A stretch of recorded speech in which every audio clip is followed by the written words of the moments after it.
Seja bem-vindo ao nosso canal. Um prazer recebê-los para tratarmos aqui agora do tema Teoria da Perda de uma Chance. Tema polêmico, tema palpitante, bastante criticado por alguns doutrinadores e relativamente novo no nosso ordenamento jurídico, inclusive relacionado aí ao direito comparado, porque isso aqui foi absorvido do direito francês. O tema Teoria da Perda de uma Chance, mais ou menos aí 20 anos, o que é muito novo, para o nosso ordenamento jurídico, em termos jurídicos, 20 anos, realmente o tema ainda é um tema novo. Eu vou aqui, por uma questão absolutamente didática, citar alguns exemplos e depois nós vamos trabalhar efetivamente com o conceito dessa teoria de perda de uma chance. Vamos relembrar aquele caso do maratonista brasileiro Wanderley Cordeiro de Lima, que estava em primeiro lugar nas Olimpíadas, na maratona, a prova mais tradicional das Olimpíadas, estava em primeiro lugar e de repente uma pessoa sai do público e abraça o Wanderley Cordeiro de Lima e segura o Wanderley Cordeiro de Lima. Os seguranças tentam tirar o sujeito ali da prova e o Wanderley continua depois a sua prova, mas chega em terceiro lugar. Ele estava em primeiro e chegou em terceiro, depois desse episódio. Obviamente aquilo desconcentrou o atleta, gerou um abalo naquele momento, o que é natural, e esse fato ocorreu.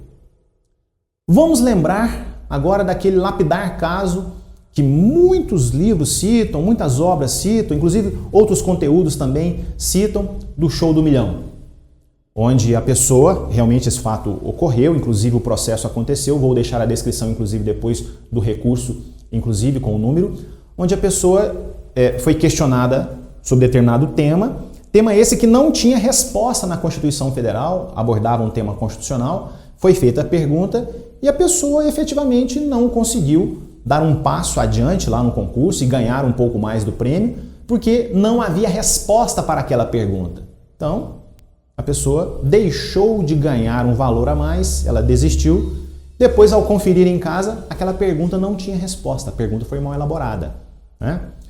Vamos dar um outro exemplo também real, que determinada família contrata uma empresa especializada para, no momento do parto de determinada criança, retirar ali do cordão umbilical células especiais, tratamento de células tronco, células embrionárias, para que aquilo fosse efetivamente armazenado e, em razão de uma eventual necessidade daquela criança, alguma patologia, alguma doença, teria um material biológico já reservado para o devido tratamento, mas a empresa que foi contratada para tal, deveria fazer isso no momento do parto, não compareceu, não fez, não prestou os seus serviços e o momento passou, porque o momento é único, é o momento do parto.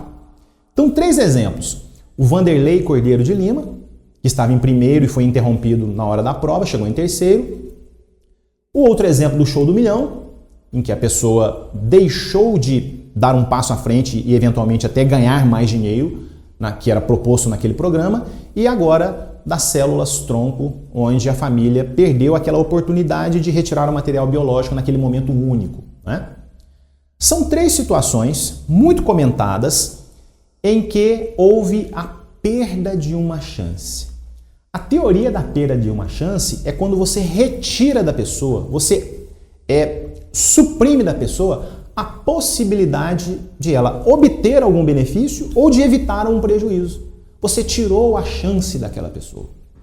É também aquele clássico caso do advogado que esqueceu ou perdeu o prazo e não recorreu em favor do seu cliente. Um outro exemplo. Tirou a chance daquele cliente de levar a sua matéria para ser rediscutida em segundo grau, apreciada numa instância superior. Tirou do cliente a chance. Só que a teoria da perda da chance, ela trabalha com probabilidades. Ela não trabalha com certezas. Qual era a certeza de que o Wanderley Cordeiro de Lima chegaria em primeiro nos últimos quilômetros que faltavam na prova? Não havia uma certeza. Ele estava em primeiro naquele momento, mas não era garantia, não era certeza que ele conseguiria chegar em primeiro. Poderia ter ali uma mudança, um sprint final e outro concorrente chegar primeiro que ele. Qual era a garantia de que o meu recurso teria efetivamente mudança e seria provido lá no tribunal, apesar de ter perdido o prazo para recorrer em favor do meu cliente? Não havia uma certeza, Então, são essas situações. Qual era a certeza de que a pessoa acertaria a resposta no show do milhão? Então, nós trabalhamos aqui, quando se fala em teoria da perda da chance, em probabilidades. Como se trabalha com probabilidade, a pergunta que muito é feita é a seguinte: aquilo que eu almejava, aquilo que eu pretendia, aquilo que eu objetivava, se me foi retirada a chance, eu vou demandar contra a pessoa que me tirou a chance, eu posso cobrar exatamente aquilo? Vamos dar um outro exemplo. A demanda envolvia uma discussão de R$1 milhão. E eu, como advogado, exemplo, perdi o prazo do recurso do meu cliente. O meu cliente pode agora me demandar por R$1 milhão? Não. Não se discute o mesmo valor que se pretendia. A discussão é pela chance que foi retirada e não cobrar aquilo que você pretendia. Então, o meu cliente ele não pode me demandar por R$1 milhão. Ele pode me demandar simplesmente pela chance que ele perdeu e não R$1 milhão. A doutrina, inclusive, os comentários mais robustos a respeito do tema, classificam a teoria da perda da chance ao lado aí dos danos morais, dos danos materiais e dos danos estéticos, como se fosse um dano autônomo. É um dano diferente. Ele não é um dano moral, ele não é um dano material, ele não é um dano estético, é uma outra modalidade de danos. Inclusive, há quem diga que quando se trata de perdas e danos, inclusive temos um conteúdo no nosso canal sobre perdas e danos, tema esse previsto lá no artigo 402 do Código Civil, perdas e danos. Nós temos lá os lucros cessantes e os danos emergentes. Danos emergentes, aquele prejuízo que eu já tive, efetivamente. E lucro cessante, aquilo que eu vou deixar de ganhar. Há quem diga ainda que a teoria da perda da chance esteja aí, entre um e outro, entre os lucros cessantes e entre os danos emergentes. É um dano diferente. Então, atenção, não podemos entender teoria da perda da chance como nem dano moral, nem dano material e nem dano estético, é um dano autônomo. Esses são os entendimentos dominantes a respeito do tema. Trabalhar com probabilidades. E aí, a teoria da perda da chance, ela tem sido muito aplicada, inclusive, a respeito dos erros ou danos de natureza médica. O famoso erro médico.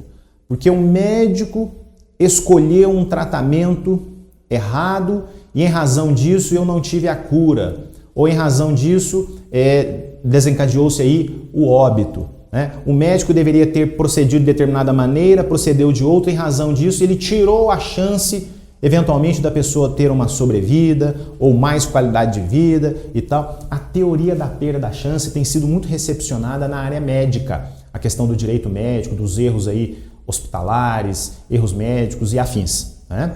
Mas é importante lembrar, probabilidades. Trabalha-se com a ideia de probabilidades e não com a ideia de certeza. Porque nós não podemos, como já dito, inclusive em outros conteúdos nossos, condenar alguém por um dano hipotético. Aquele dano que poderia, talvez, quem sabe, quiçá acontecer. Isso é um dano hipotético. Eu só posso condenar alguém, eu só posso culpabilizar alguém, eu só posso responsabilizar alguém por um dano real, efetivo, comprovado. Dano hipotético não é indenizável. Por isso que a teoria da perda da chance, ela dá esse entendimento a respeito do tema e essa aplicabilidade. Ok? São os conteúdos iniciais, as informações gerais a respeito da teoria da perda da chance. Se remanescer alguma curiosidade, alguma dúvida, faça o seu questionamento. Um grande abraço e não se esqueça, inscreva-se no nosso canal, deixe o seu like, compartilhe esse conteúdo. Um grande abraço.